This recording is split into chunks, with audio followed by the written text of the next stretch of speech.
Kindly subscribe my channel.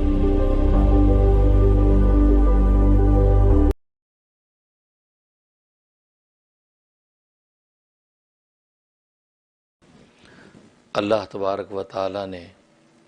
آسمان و زمین کی اس دنیا میں مصیبتوں اور نعمتوں کا ایسا سلسلہ جاری کر رکھا ہے کہ ان میں مبتلا ہو کر انسان دو طبقوں میں تقسیم ہو جاتے ہیں۔ بعض وہ انسان ہیں جو غافلین کہلاتے ہیں اور بعض وہ انسان ہیں جو عاقلین بن جاتے ہیں۔ تو گویا کہ عاقل اور غافل ان دو طبقوں کے اندر انسان بڑھ جاتے ہیں جب ان پر نعمتوں اور مصیبتوں کے امتحانات ٹوٹتے ہیں۔ تو ان نعمتوں اور مصیبتوں کے امتحانات میں یا تو غفلت میں جا گرتے ہیں یا یہ کہ اس سے عقل پکڑ لیتے ہیں اور عاقلین میں شامل ہو جاتے ہیں۔ اور یہ دو طبقے اس لیے بنتے ہیں کہ چونکہ اللہ تبارک و تعالی نے انسان کو نہ تو مجبور محض بنایا ہے اور نہ اس کو مختار اور آزاد کیا ہے۔ نہ تو انسان مجبور محض ہے کہ ایک روبوٹ کی طرح زندگی گزارے یا حیوان کی طرح زندگی گزارے، نہ وہ بالکل مختار اور آزاد ہے کہ اس کے اوپر کسی قسم کی کوئی پابندی نہ ہو، بلکہ ان دونوں کیفیتوں کے درمیان میں اللہ تبارک و تعالی نے انسان کو رکھا ہے۔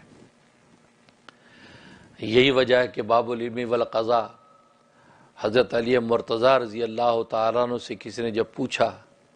کہ انسان کو اللہ تبارک و تعالی نے کس قدر پورے محض رکھا ہے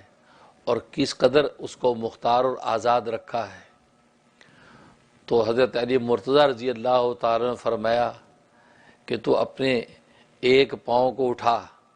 وہ شخص سامنے کھڑا تھا، آپ نے کہا اپنا ایک پاؤں اٹھا، اس نے اپنا پاؤں اٹھایا۔ اس کے بعد آپ نے فرمایا کہ اپنا دوسرا پاؤں بھی اٹھا۔ تو کہنے لگا یہ تو ممکن نہیں ہے، جب تک پہلا پاؤں نیچے نہیں رکھوں گا اس وقت تک دوسرا پاؤں نہیں اٹھا سکتا۔ فرمایا بس اللہ تبارک و تعالی نے اتنا ہی اس انسان کو مختار رکھا ہے اور اتنا ہی مجبور رکھا ہے۔ پہلا قدم انسان اپنے اختیار کے ساتھ نیکی یا بدی کی طرف اٹھاتا ہے، اس کے بعد اللہ تبارک و تعالی کی مشیت شامل حال ہو جاتی ہے اور اس کو لے کے چلتی ہے منزل تک۔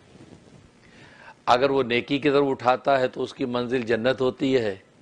اور اگر بدی کی طرف اٹھاتا ہے تو اس کی منزل جہنم ہوتی ہے۔ کام اللہ تبارک و تعالی کی مشیت ہی کرتی ہے، لیکن پہلا قدم اس میں اللہ تبارک و تعالی نے انسان کو آزاد اور خود مختار رکھا ہے کہ یہ اپنے اختیار کے ساتھ رحمان یا شیطان کے راستے کو چوز کرتا ہے۔ لیکن اگر اس نے رحمان کے راستے کو اختیار کر لیا تو اللہ تبارک و تعالی کی نصرت اس کو لے کے چلتی ہے، اور شیطان کے راستے کو اختیار کر لیا تو اللہ تبارک و تعالی کی مشیت اس کے ساتھ چلتی ہے، کیونکہ اللہ تبارک و تعالی کی مشیت کے بغیر ایک پتا بھی حرکت نہیں کر سکتا، ایک ذرہ بھی نہیں ہل سکتا۔ یہ اللہ تبارک و تعالی کی تکوینی شان ہے۔ اس لیے شیطان کے راستے پر قدم رکھنے والا جب قدم رکھتا ہے تو رکھتا اپنے اختیار سے ہے، تبھی تو کل کو وہ سزا کا مستحق ہوتا ہے، اور نیکی کی طرف قدم رکھنے والا رکھتا چونکہ اپنے اختیار سے ہے، تبھی تو کل کو وہ انعام کا مستحق ہوتا ہے۔ لیکن اگر اس کا کوئی اختیار ہی نہ ہو تو انعام کس بات کا؟ کوئی اختیار ہی نہ ہو تو سزا کس بات کی؟ ہاں، سزا اور انعام ملتا ہی اسی لیے ہے کہ اس کو کسی نہ کسی درجے میں اختیار ہوتا ہے۔ چنانچہ قرآن نے کہہ دیا کہ اگر یہ بدی کی طرف قدم رکھتا ہے تو نولی ما تولا، تو ہم اس کو ادھر ہی پھیر دیتے ہیں جدھر وہ پھرتا ہے، وہ نسلی جہنم، اس کو جہنم میں جا گراتے ہیں، وہ سات مسیرہ، اور جہنم بہت برا ٹھکانہ ہے۔ تو گویا کہ اللہ کی مشیت ہی شامل ہوتی ہے، لیکن اتنا اختیار انسان کو دیا ہے کہ پہلا قدم اور پہلا فیصلہ وہ خود کرتا ہے۔ تو گویا کہ حضرت علی رضی اللہ حقیقت کو واضح کر دیا کہ انسان کتنا مختار ہے اور کتنا مجبور ہے۔ بالکل اسی طریقے سے اللہ تبارک و تعالی نے انسان کو جب دنیا میں بھیجا ہے تو چونکہ کبھی مختار ہو جاتا ہے، کبھی مجبور ہوتا ہے۔ جب یہ مختار ہوتا ہے، آزاد ہو کر قدم بڑھاتا ہے دنیا میں، تو ظاہر ہے کہ پھر یہ غفلت کا شکار ہو جاتا ہے، کیونکہ وہ پھر اپنے آپ کو خدا سمجھ بیٹھتا ہے اور آنا ربکم الاعلی کا نعرہ لگا دیتا ہے، کیونکہ وہ آزادی اور خود مختاری کی وجہ سے وہ اس کو گئے ڈس ایڈوانٹیج لیتا ہے،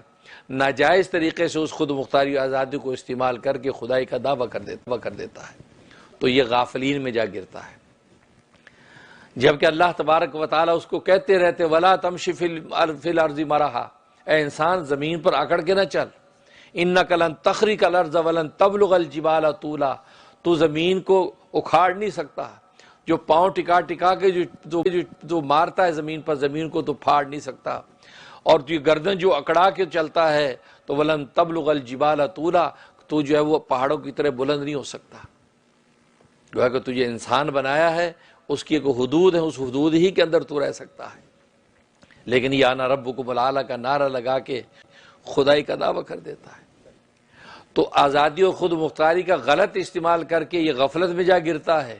اور غافلین میں شامل ہو جاتا ہے، لیکن جب یہ کبھی مجبور اور بے بس ہوتا ہے تو پھر عقل کو ہاتھ مارتا ہے، پھر اب اس کی عقل ٹھکانے جب آتی ہے، اب وہ حقائق جب کھلتے ہیں، اب یہ اپنے خدا لگتا ہے، اب اس کو حقیقت کی راہ نظر